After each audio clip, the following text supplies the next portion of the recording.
ओम भूर्भुवः स्वः तत्सवितुर्वरेण्यं भर्गो देवस्य धीमहि धियो यो नः प्रचोदयात्. कालपासून आपण उपवासावर चर्चा करतोय देवशयनी एकादशीच्या निमित्ताने. त्याचाच भाग पुढे आपल्याला चालू ठेवायचा आहे. आणि आपल्या ऋषी मुनींनी किती सूक्ष्म अभ्यास केलेला आहे आणि त्यातलं त्या अभ्यासातून आपल्याला जेवढं लक्षात येईल तेवढं आपल्याला समजून घ्यायचंय. तर असं सांगितलं जातं की आपल्या शरीर हे जे शरीर आहे याच्यामध्ये एकूण 5 कोश आहेत. आणि जसं कोशागार म्हटलं की काय असतं, धन भांडार धन सांभाळण्याचं जे हे असतं त्याला कोशागार म्हणतात. मग त्याची किती गुप्तता असते. मंदिरात जरी गेलो तर प्रत्यक्ष मूर्तीजवळ जायला अगदी जे खरे पूर्वीचे मंदिर आहे त्याच्यात बघ आधी सभागृह असतं, नंतर हे असतं आणि शेवटी पूर्ण मंदिराचा गर्भगृह असतं. आणि मग त्या गर्भगृहामध्ये आतमध्ये मूर्ती असते. तर असे हे जे वेगवेगळे जसे आपण कपडे अंगामध्ये घालतो, कपड्यांचे वेगवेगळे 3-4 प्रकार एकावर एक आपण घालतो, त्याप्रमाणे ह्या शरीराचे वरही परमेश्वराने अशी योजना केलेली आहे. तर त्याचे 5 कोश आहेत आणि त्या 5 कोशांची नावं सांगितलेली आहेत. अन्नमय कोश, प्राणमय कोश, ज्ञानमय कोश, विज्ञानमय कोश आणि आनंदमय कोश. तर हे जे कोश आहेत ते आता आपण जन्माला आल्यानंतर कधी त्यांच्याकडे लक्षच दिले नाही, आपल्याला माहित पण नाही. साधा आपला श्वास चालतो हे ते याच्याकडे तरी आपलं लक्ष असतं का? नाही. तर हे जे कोश आहेत ते त्यामुळे सुप्त झालेले आहेत आणि सुप्त होऊन त्याच्यामध्ये काही अशुद्धी आलेल्या असतात. आणि त्यांच्या अशुद्धीमुळे आपल्याला निराळे शारीरिक मानसिक हे जे त्रास होतात, आजार येतात, त्यामागे ह्या कोशांचं अशुद्धीकरण सुद्धा असतं. आणि मग ते कोश शुद्ध कशा करता करायचे, तर शेवटी आपला सगळ्यांचा प्रयत्न कशासाठी आहे, जी धडपड चालली आहे ती कशासाठी, आनंदासाठी चाललेली. पण आनंदाची आपली व्याख्या वेगळी आहे. सुख आणि आनंद याच्यामध्ये खूप फरक आहे. सुखाला विरुद्ध शब्द काय आहे? दुःख. दुःख. पण आनंदाला विरुद्ध शब्द नाहीये. आणि त्यामुळे आनंद ज्यावेळेला माणसाला होतो त्यावेळेला त्याला विरुद्ध शब्द नाहीये. आणि म्हणून ही जी अवस्था आहे ही अवस्था परमेश्वराच्या प्राप्तीची अवस्था आहे. आणि ज्यावेळेला आपल्याला पूर्ण परमेश्वराच्या तत्वाची ओळख होऊन जाते त्यावेळेला ऋषी मुनी हे 5ही कोशाच्या पलीकडे गेलेले असतात. मग आपल्याला त्या दृष्टीने वाचकार करायकरताच मनुष्य जन्म आहे. पण ज्या वेळेला आपल्याकडनं गुरुकृपेने हे वाटचाल पूर्ण होईल त्यावेळेला होईल. परंतु निदान आज शाब्दिक माहिती तरी आपण त्याची करून घ्यायची. आणि त्यासाठी हा व्रत वैकल्यांचं जे केलेलं आहे तर त्या पद्धतीने ऋतुमानासुमात प्रमाणे आता सध्या काय चाललेलं आहे, ऋतुमानाप्रमाणे आपल्याला बाह्य जे ज्याला आपण अन्नमय कोश म्हणतो, म्हणजे हा सगळा आपलं शरीर कशावर चालतं, एक दिवस उपास झाला तर काय होतं, काही सुचत नाही. म्हणजे शरीराचं जे भरण पोषण आहे हा जो वरचा कोश आहे त्याला अन्नमय कोश म्हटलेलं आहे. आणि मग ह्या अन्नमय कोशाच्या आधाराने त्याच्या आतला जो आहे तो प्राणमय कोश आहे. अन्न आवश्यक आहे. अन्न मिळालं नाही 2 दिवस तरी चालू शकतं. परंतु श्वासासाठी हवा किती वेळा दम कोंबतो आपला. मग त्याप्रमाणे हे एकापेक्षा एक हे सूक्ष्म कोश आहेत. तर ह्या दोन्ही कोशांची ज्या वेळेला शुद्धी होते अन्नमय आणि प्राणमय त्यावेळेला मग आपला ज्ञानमय कोशामध्ये प्रवेश होतो. मग त्याचे काय काय फायदे आहेत ते बघण्याच्या आधी आपण आता ह्या कोशाच्या शुद्धीकरणासाठी आमच्या ऋषी मुनींनी 5 प्रकारचे उपवास सांगितलेले आहेत. आणि त्यातला पहिला उपवास म्हटलेला आहे पाचक. अच्छा. हा, पाचक म्हणजे आपण जे खातो न पचलेलं अन्न, अजीर्ण, बद्धकोष्ठता यावर हा पाचक उपवासाचा उपाय. पण आपण ते तरी करतो का? उपवास साधा जो करतो प्राणमय कोशाच्या शुद्धीसाठी, त्यावेळेला बघ उपवासामध्ये आपली किती विकृती आली आहे. श्रावणातला सोमवार असो किंवा नवरात्रातले उपवास असो, काय व्रत करतोय, नवरात्रामध्ये काय साधना करतोय याची कोणाची चर्चा नसते. काय असते? उपवास आहे का? आणि उपवास असाल तर काय खातायत?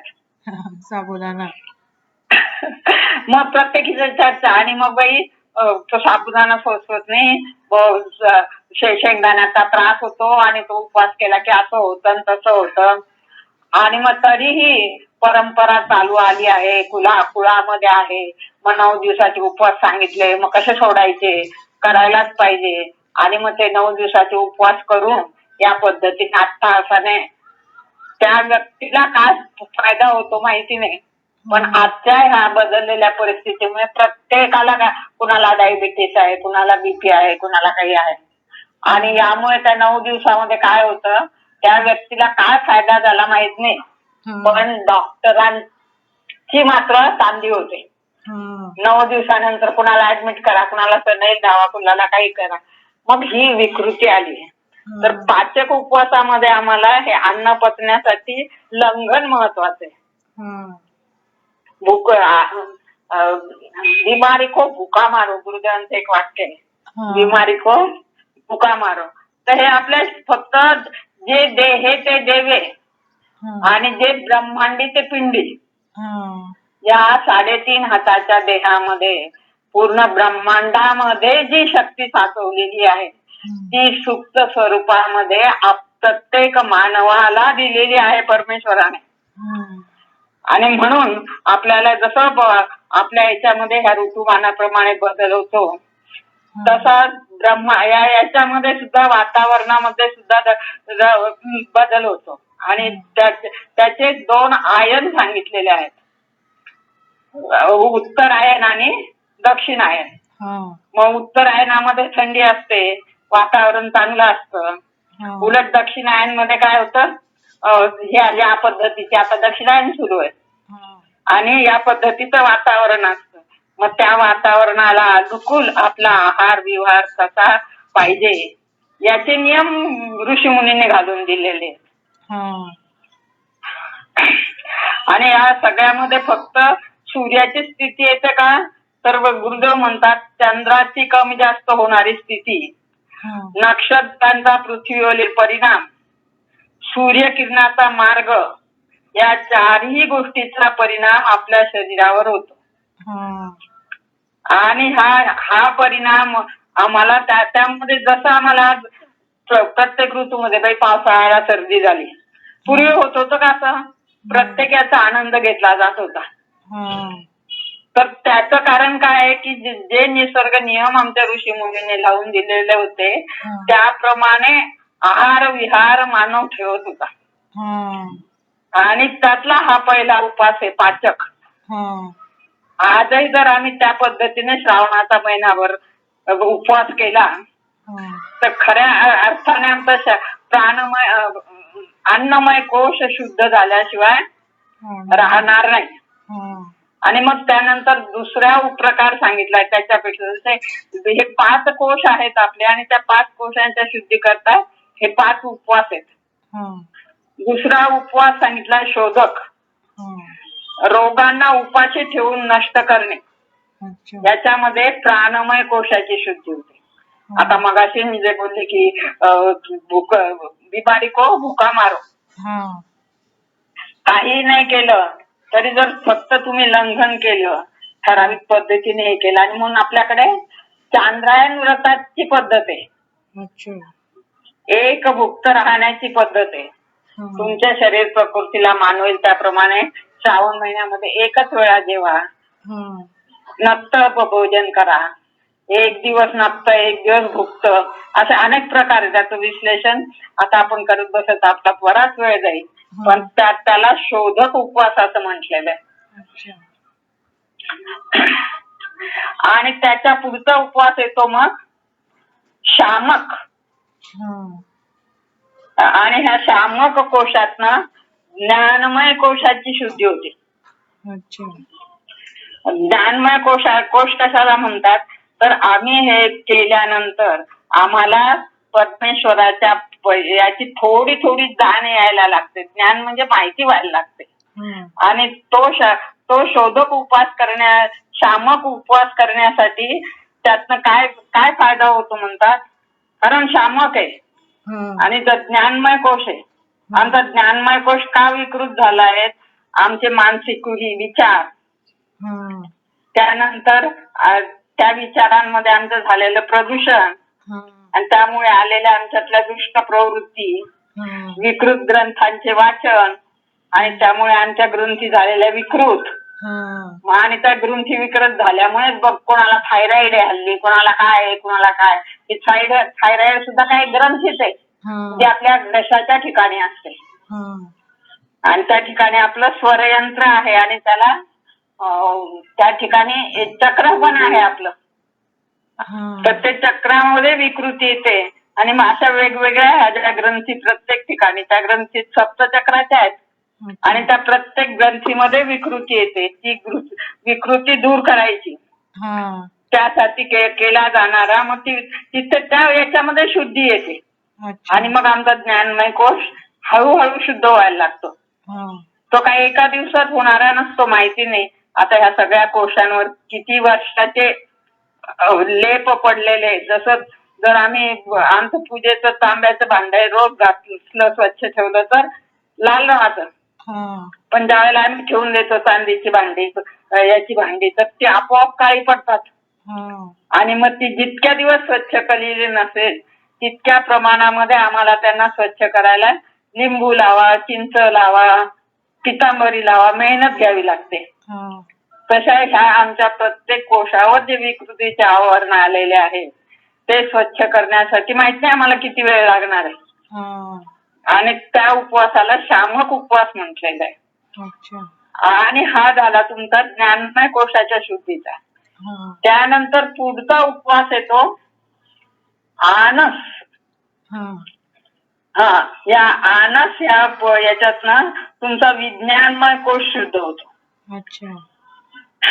आणि त्यातनं काय फायदा होतो,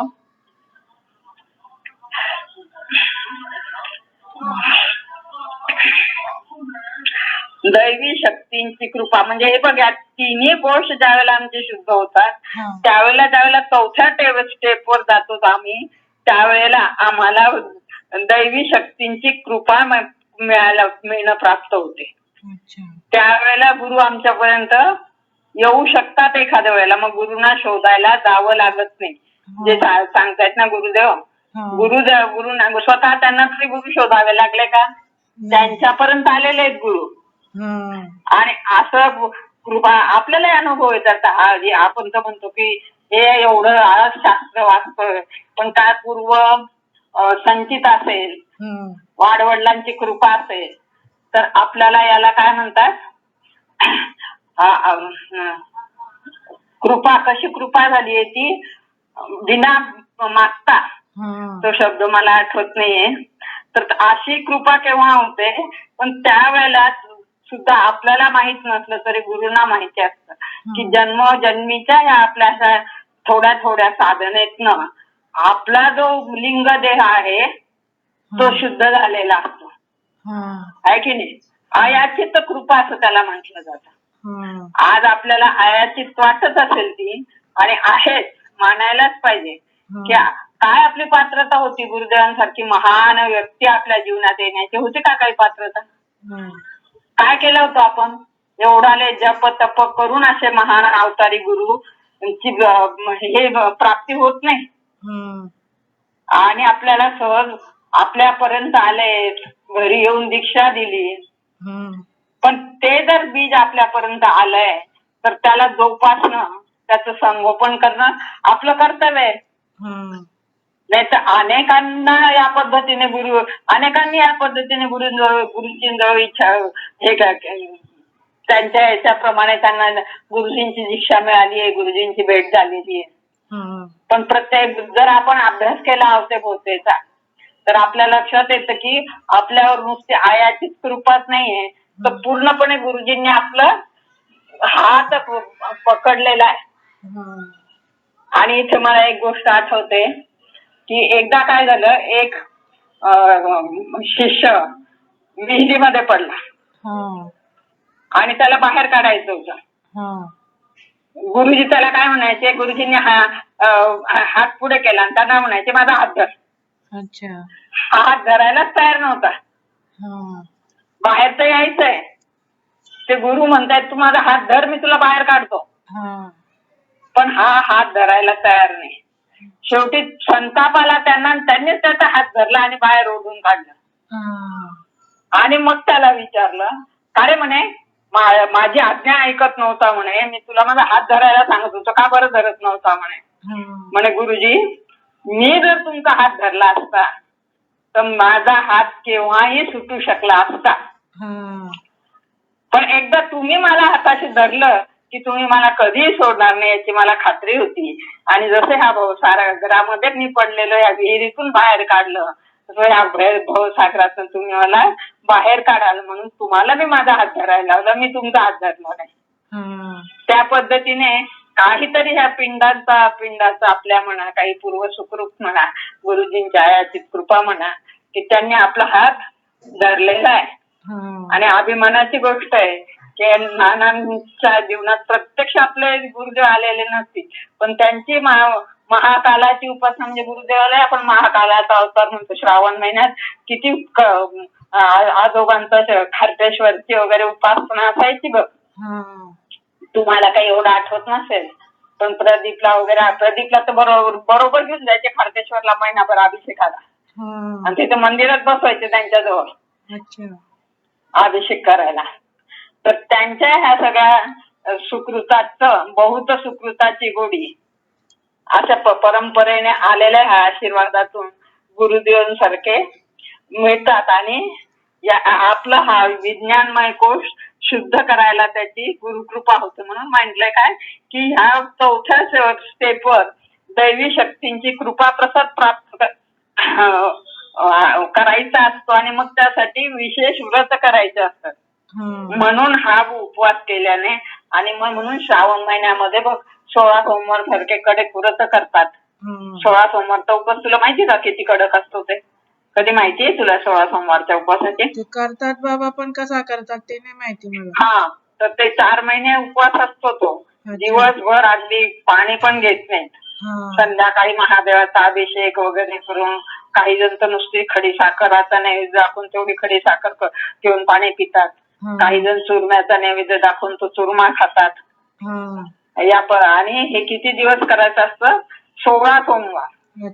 आणि ज्यावेळेला बाई असे 16 सोमवार करते त्यावेळेला आणखीन काही अडचणी येऊ शकतात. एखाद 2 सोमवार आपले ऋतुचक्रामध्ये जातात, मासिक पाळीमध्ये, त्यावेळेला उपवास करायचा असतो. फक्त पूजा होत नाही आणि तो मोजला जात नाही. मग 1-2 सोमवार जर असे गेले तर 16च्या ऐवजी 18 सोमवार होतात. कधी कधी विरधी येते, सुतक येतं, तर यामध्ये सुद्धा उपवास करावा लागतो, पण तो मोजला जात नाही. आणि हे असं म्हणजे कधी 4 महिन्याचे 4.5 महिने होतात. आणि तोपर्यंत बाहेर पाणी सुद्धा कुठलं प्यायचं नाही. फक्त सोमवारच्या दिवशी ओलांडायची नाही. फक्त सोमवारच्या दिवशी की नाही 4 महिने नाही, 4 महिने नाही बाहेरचं पाणी सुद्धा नाही. परांना तर जाऊ दे, पण बाहेरचं 4 महिने पाणी सुद्धा घ्यायचं नाही. गावाची शिव ओलांडायची नाही काही प्रसंग आला तरी. हो का? अशा कडक नियम आहेत ते. आणि ह्या अशा कडक नियम आपण ज्यावेळेला पाळतो त्यावेळेला आपली परीक्षाही घेतली जाते, अडचणी येतात. आणि त्या अडचणीतून बाहेरही परीक्षा घेणाराच काढत असतो. कारण काय, प्रश्न टाकणारा शिक्षकच असतो, उत्तर तपासणाराही शिक्षकच असतो आणि मार्क देणाराही शिक्षकच असतो. आणि त्यांच्यावर विद्यार्थ्यावर विकास व्हावं हीच त्यांची तळमळ असते. हा तर आता हा चौथा उपवास आनस उपवास. हा हम्म. आणि त्याच्यातनं आमचा विज्ञानमय कोश आणि ज्ञान आणि विज्ञान. ज्ञान तर आता दोन प्रकारचं आहेत. आपलं भौतिक ज्ञान पण आहे. हा त्याच्यामध्येही आपली प्रगती होते. भौतिक ज्ञानात प्रगती होणं सुद्धा आम्हाला काहीतरी एकाग्रता आहे. हा सुद्धा एकाग्रताशिवाय आमचं भौतिक अभ्यासही आमचा होऊ शकत नाही. हा आणि त्याच्या पुढचं जे आहे की हे जे विज्ञान आहे म्हणजे विशेष ज्ञान हा ज्या ऋषी मुनींनी अभ्यास केला आहे त्याचा थोडा थोडा उलगडा व्हायला लागतो.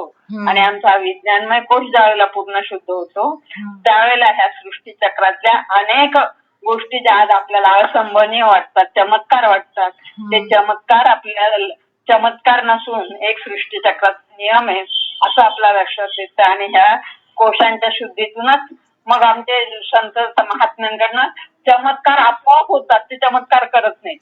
कारण त्यांना चमत्कार करून प्रसिद्धी मिळवायची नसते.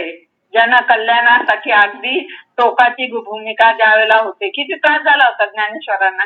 मग त्यावेळेला त्यांना हे चमत्कार करता येत नव्हते का?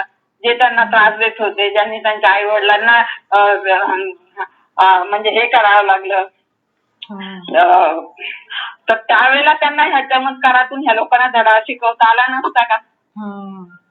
पण तो स्वतःचे त्रास कमी करण्यासाठी हे लोक ह्या आपल्यामध्ये असलेल्या ह्या शुद्धत्वाचा कसे उपयोग करत नाही.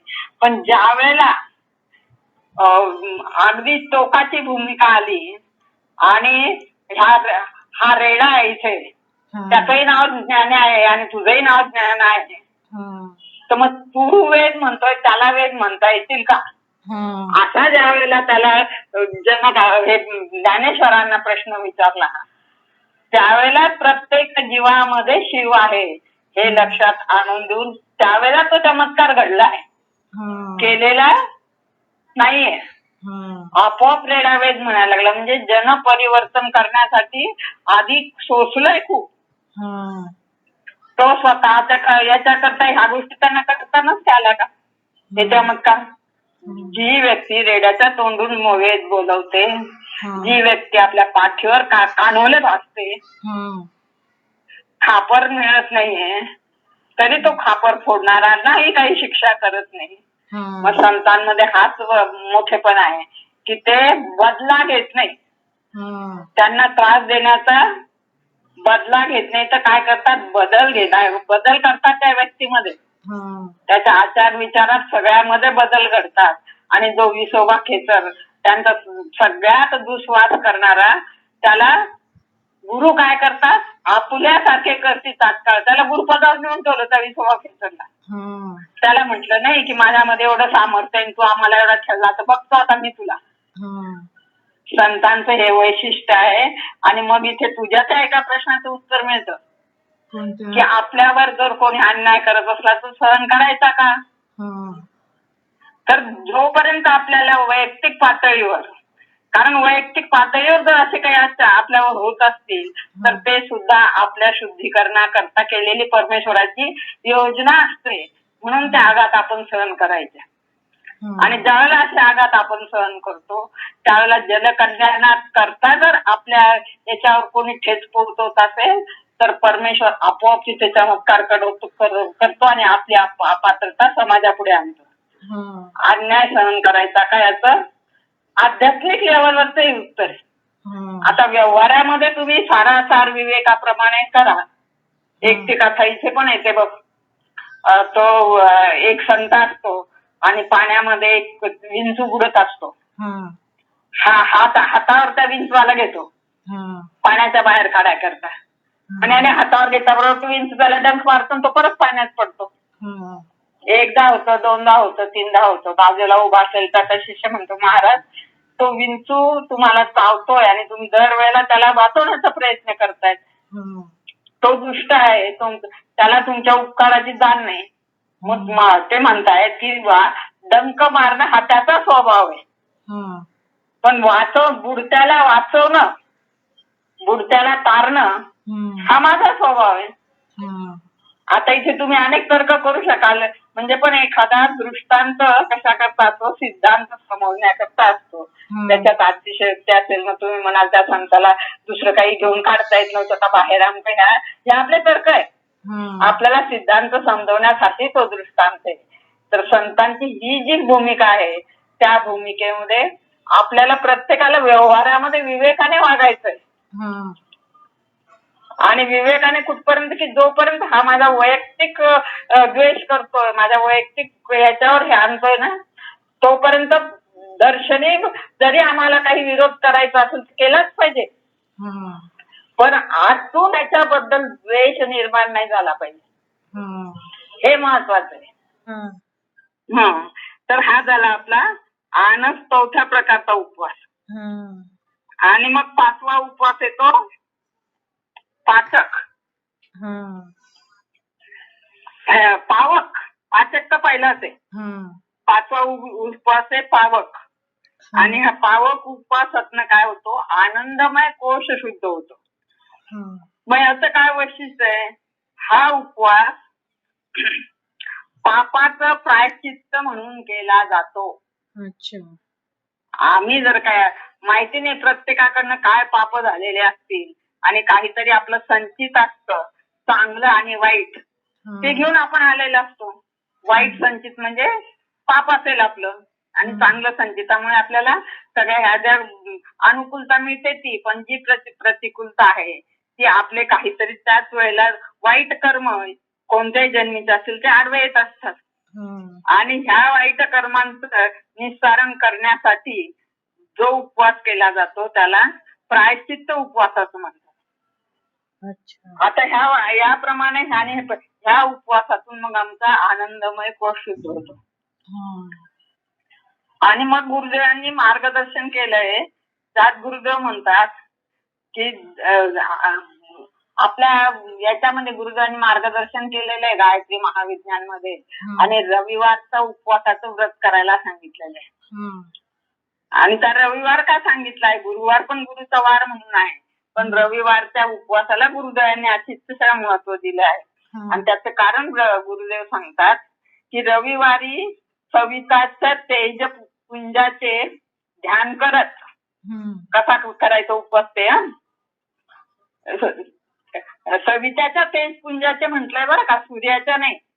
आता सविता आणि सूर्य याच्यातली व्याख्या तुला माहिती असेल की सूर्याला पण अशा हजारो जे सूर्य आहेत त्यांनाही तेज देणारी जी परमेश्वराची शक्ती आहे तिला सविता असं म्हणतात. आणि अशा त्या तेजपुंजाचं ध्यान करत सकाळी स्नान करून शुद्ध कपडे परिधान करून उगवत्या सूर्यनारायणाचे दर्शन करून डोळे बंद करून 1000 गायत्री मंत्राचा जप करावा. आणि ते कशा करता सांगतायत तर बघ गुरुदेव काय म्हणतायत, सूर्यकिरणामध्ये आपल्याला माहितीये 7 प्रकारचे रंग आहेत. आणि ह्या सूर्य ग्रह नक्षत्र सगळे काय आहेत त्या सूर्याभोवती फिरतायत. आणि म्हणून सूर्यकिरणामध्ये गुरुदेव असं म्हणतायत की राहू केतू हे 2 सोडून, वास्तविक राहू केतू हे ग्रहच नाहीये, तो विषय वेगळा आहे आणखीन समजवण्याचा. इतर 7 ग्रहांचे किरण सम्मिलित झालेले असतात. सूर्यकिरणामध्ये 7 रंग जे आहेत ना ते हे 7 किरणांचे असतात, 7 ग्रहांचे असतात. मग 7 ग्रह आपल्याला माहितीये, नाही तर मग आठवड्याचे वार 9 ठेवले असते ना, 7च वार आहेत आठवड्याचे. राहू केतू बाजूला केलेला आहे. सूर्य तेजात उष्णता व कफाचे प्राबल्य असते. चंद्र थंड शांतीदायक व कीर्तिकारक असतो. दोघांचं हे सांगितलेलं आहे. आणि म्हणून आता याच्यात सूक्ष्मात जर पुढे गेलं ना तर मग हे जो प्राणमय कोशाच्या शुद्धी जे होते ना त्यावेळेला आपल्या तुला मी त्या दिवशी समजवलेलं आहे की आपल्या दोन्ही नाड्यांना एकाला चंद्र नाडी आणि एकाला सूर्य नाडी म्हटलेलं आहे. कोणती नाडी चंद्र आणि कोणती नाडी सूर्य, लक्षात आहे का? त्या दिवशी मी तुला सांगितलं होतं. उजवी नाडी सूर्य असते आणि डावी चंद्र असते ना. बरोबर. तर आणि त्याचे गुण सांगितलेले आहे. चंद्र नाडी काय थंड आहे, शांतीदायक आहे, आणि म्हणून जी कठोर कामं करायची असतील त्यावेळेला सूर्य नाडीवर करायची, आणि नेहमीची आपली जी साधी कार्य आहे ती चंद्र नाडीवर करायची असतात. तो विषय आणखी खूप खोलात आहे. त्यानंतर चंद्रानंतर चंद्र म्हणजे सोमवार, मग मंगळ, कठोर व शक्तिदायक. कारण तर आपल्याला अशा काही हे करायचं असेल, व्रत करायचं असेल तर कठोरता म्हणजे काय, दृढ राहणं.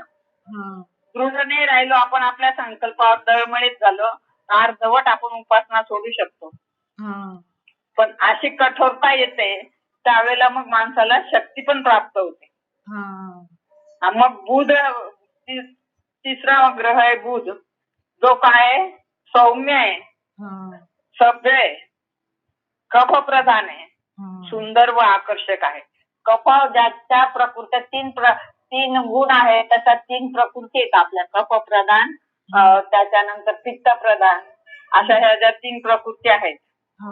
तर त्यामध्ये कफाची प्रवृत्तीचे लक्षण सांगितले की तो मनुष्य, त्याचा रंग गोरा असतो, पिवळसर वगैरे त्याचे हे सांगितलेले आहेत. म्हणजे सौंदर्य असतं त्याच्या ठिकाणी आणि आकर्षकपणा असतो. तर बुधाच्या याच्यातनं आम्हाला सौम्य असतो त्या व्यक्तीचा स्वभाव. तर या गोष्टी आम्हाला प्राप्त होत असतात. चौथा गुरु, विद्या, बुद्धी, धन, सूक्ष्म दर्शन शास्त्र व न्याय, राज्य व्यवहार याची माहिती ह्या गुरुच्या कृपेने आम्हाला होत असते. मग त्याच्यानंतर चौथा आहे तो शुक्र. शुक्र हा वात प्रधान आहे. 3 प्रकृती सांगितल्या ना मी. तर कफ प्रधान, वात प्रधान. तर ते शुक्राचा गुण सांगितलाय. मग त्याच्यामध्ये चंचलता आहे, उत्पादनाचं बल आहे आणि कूटनीती तज्ञ असतो तो. आणि मग शनी 7वा, शनी आम्हाला, शनीला जे आम्ही म्हणतो की शनी हे आहे म्हणजे अनिष्ट आहे, शनीची 7.5 किंवा शनी अनिष्ट ग्रह आहे. तर शनी स्थिरता देणारा ग्रह आहे, दृढ आहे त्याच्यावर, आणि ज्याच्यावर शनीची कृपा होते ना त्याची आध्यात्मिक पातळी वाढलेली असते. आम्हाला भौतिकतेकडून आध्यात्मिकडे जाण्यासाठी त्या भौतिकाच्या याच्यामध्ये आम्हाला अडचणी आणतो तो शनी ग्रह आहे. आणि तो वाईट करायकरता नाही आणतो, आम्हाला आध्यात्मिक रस्तेकडे, चांगल्या गोष्टींकडे वळवण्यासाठी शनी. आणि म्हणून ही स्थिरता आम्हाला हळूहळू येत असते. म्हणून शनीचा जो हे आहे ना वेग, तो सगळ्यात कमी. एका राशीमध्ये किती वर्ष असतो तो, 7.5 वर्ष. तर असे, पण त्याची उपलब्धी मात्र खूप चांगली आहे. आम्हाला स्थिरता देतो, आम्हाला सौख्य प्राप्त करून देतो, दृढता, दक्षतेकडे राहू, आणि आम्हाला परिपुष्टता प्राप्त करून देतो. आता गुरुदेव म्हणतायत की मग ह्या सगळ्या प्राप्ती आम्हाला जर लवकर मिळणार असतील, प्रत्येक उपवास तुम्ही करत बसणार आहे का, कर्मकांडात अडकणार आहेत का?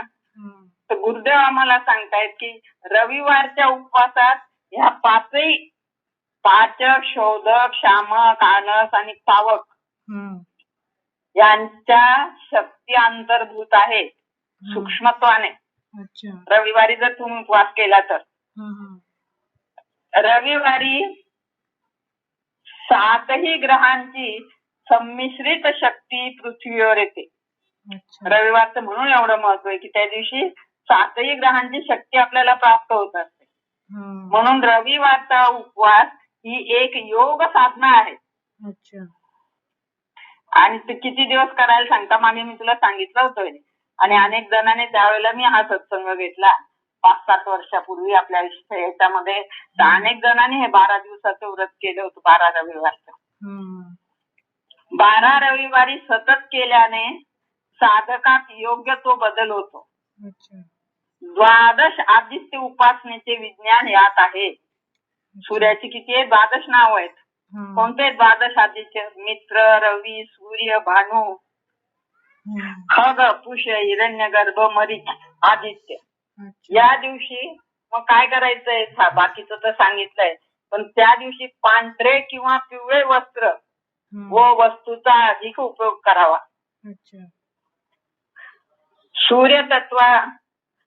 सूर्य तपाची देवता आहे. रविवारचा उपवास त्याचे प्रतीक आहे. साधकात पवित्रता, प्रखरता, तेजस्विता आहे. अच्छा. तर अशा रीतीने आमच्या ऋषी मुनींनी एकापेक्षा एक चर्चा श्रेणीने आणि ही जी पंचकोश साधना आहे, आपल्या इथे 3 मूर्ती आहेत गायत्रीच्या. हा. कोणती आहे? गायत्री, सावित्री, कुंडलिनी.